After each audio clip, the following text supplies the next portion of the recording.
था यहाँ पर आज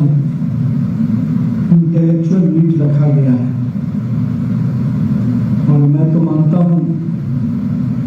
जो पवित्र भूमि देव की भूमि तप की भूमि है और मैं बिहार पटना से ज्ञान की भूमि से आया हूँ तो ज्ञान बिना तप और देव के आशीर्वाद के बिना अधूरा रहता है। तो मैं मानता हूँ कि इस पवित्र भूमि को जहाँ मैं नमन करता हूँ वहीं इस यात्रा को भी नमन करता हूँ कि देवों के साथ ही हमारे ज्ञान की परंपरा रही है और हम लोगों ने गुरुओं से ही आशीर्वाद लेकर गुरुकुल में ही आशीर्वाद लेकर ज्ञान अर्जित करने की परंपरा रही। उस बुद्ध की पवित्र भूमि नालंदा की इस पवित्र भूमि से हमने जहाँ ज्ञान के विषय को पूरे विश्व को संदेश दिया वही अध्यात्म और हमारी संस्कृति को इस पवित्र भूमि देव से हमने पूरे विश्व को संदेश दिया है। तो आज दोनों भूमि को नमन करता हूँ जहाँ चारों धाम मिलते हैं वो अपने आप में पूरी तरह से हम कहते हैं कि जीवन सफल हो गया। आप उस पवित्र भूमि पर बैठे हैं तो मैं तो मानता हूँ कि आपका जन्म लेने से ही जीवन सफल हो गया। आज हमारे बीच इस राज्य के लोकप्रिय मुख्यमंत्री हमारे मित्र हमारे युवा मोर्चा के साथी रहे और मैं देख रहा था पिछले 2 दिनों से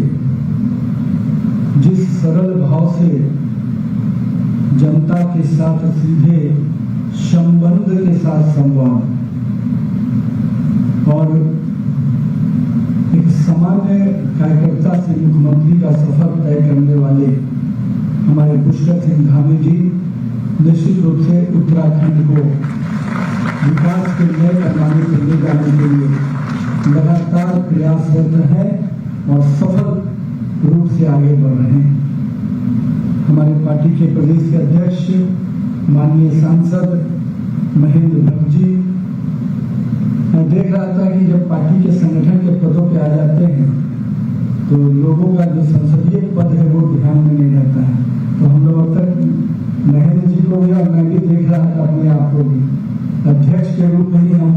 ज्यादा जाने जाते हैं क्योंकि हमें संगठन से ही यहाँ पहुँचाया गया है। हमारे मंत्री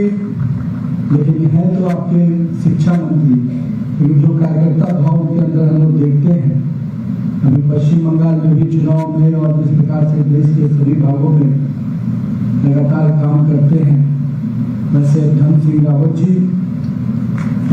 हमारे इस शिवालय कॉलेज के हमारे अभिभावक चेयरमैन मेरे पिताजी के मित्र श्री सुनील कुमार जी, हमारे गढ़वाल विश्वविद्यालय के VC doctor Prakash Singh ji, Shivalik college के अजय कुमार जी, हमारे वीसी आदरणीय प्रोफेसर तृप्ता ठाकुर जी, IIT रोपड़ के डायरेक्टर राजीव आहूजा जी, इस परिसर में बैठे माननीय विधायक जी, हमारे संगठन महामंत्री अजय जी, हमारे माननीय मंत्रीगण, हमारे वरिष्ठ बिहार सरकार के अधिकारी विवेक जी, यहाँ पर उपस्थित कई अपने मीडिया के बंधुगण और इंटेलेक्चुअल मीट में उपस्थित हमारे सभी प्रमुख नागरिकगण, हमारे अभियंतागण,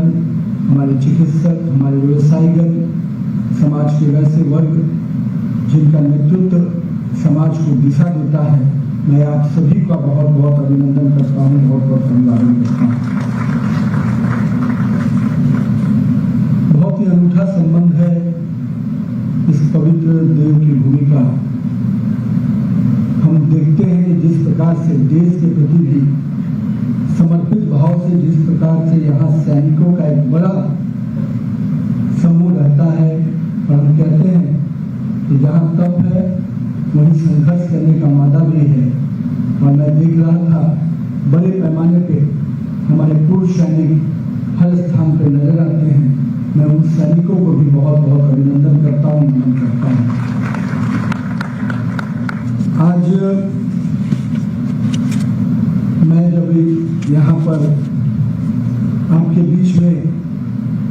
इस चर्चा में भाग लेने के लिए आया हूँ, तो मुझे लगता है कि आज जब प्रधानमंत्री जी कहते हैं कि मुझे 2047 के विकसित भारत का सपना लेकर आगे चलना है, और यहाँ पर हर व्यक्ति को वो जोड़ने का प्रयास करते हैं, तो मैं भी मानता हूँ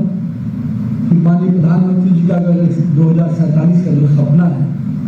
वो केवल उनका सपना नहीं है, वो हर भारतवासियों का सपना बनना चाहिए। क्योंकि हम भारतवासी अगर मिलकर एक साथ एक टीम भावना में, हाल ही में प्रधानमंत्री जी ने कहा भी था कि हम हमेशा बिलीव करते हैं टीम इंडिया में, टीम भारत में, और मैं मानता हूं उस टीम भारत का हर सदस्य इस सपने के साथ आगे बढ़े कि मुझे 2047 में भारत को विकसित भारत बनाना है। लेकिन मित्रों, आप सब समाज के वैसे वर्ग हैं जिन्होंने अपने अपने क्षेत्र में मुकाम बनाया है, और कहीं ना कहीं आपके आगे बढ़ने से, एक एक कदम आगे बढ़ने से ये देश भी 140 करोड़ जनता का ये हमारा भारत है वो भी उसी प्रकार से आगे बढ़ रहा है। एक समय था जब इस भारत में लोग कहते थे कि भारत सोने की चिड़िया वाला भारत है। एक समय इस भारत को इस रूप में देखा जाने लगा कि ये भारत केवल मजदूरों का है, ये भारत केवल संख्या मात्र है। इस भारत को गरीब देश कहकर संज्ञा दी जाने लगी।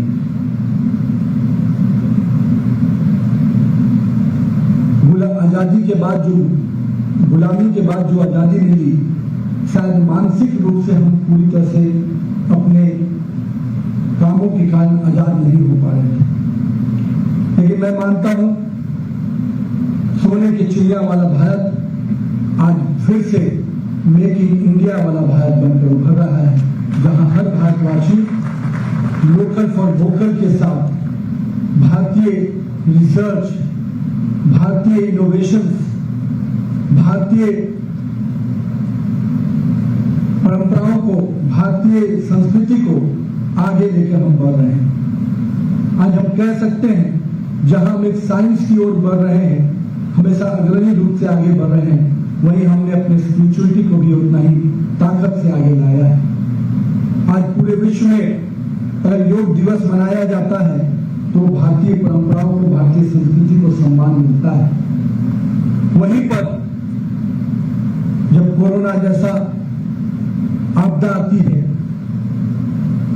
और भारत के रिसर्च, भारत के साइंटिस्ट, भारत के चिकित्सक अपना वैक्सीन जब तैयार करते हैं और कोरोना के अपने वैक्सीन से हम पूरे विश्व को भी सहयोग करते हैं, तो दिखता है कि भारत का साइंस और भारत का स्पिरिचुअलिटी दोनों अग्रणी रूप से आगे बढ़ रहा है। और मैं इसलिए आज कह रहा था कि वो कालखंड था, पहले का समय था, हमारे यहाँ जब भी ऐसे आपदा आती थी हम सालों इंतजार करते थे वैक्सीन के लिए। हम सालों सोचते थे कि कब हमारे देश में वैक्सीन आएगा और फिर हमें उससे मुक्ति मिलेगी। पर उस कोरोना के कालखंड को जब याद करते हैं,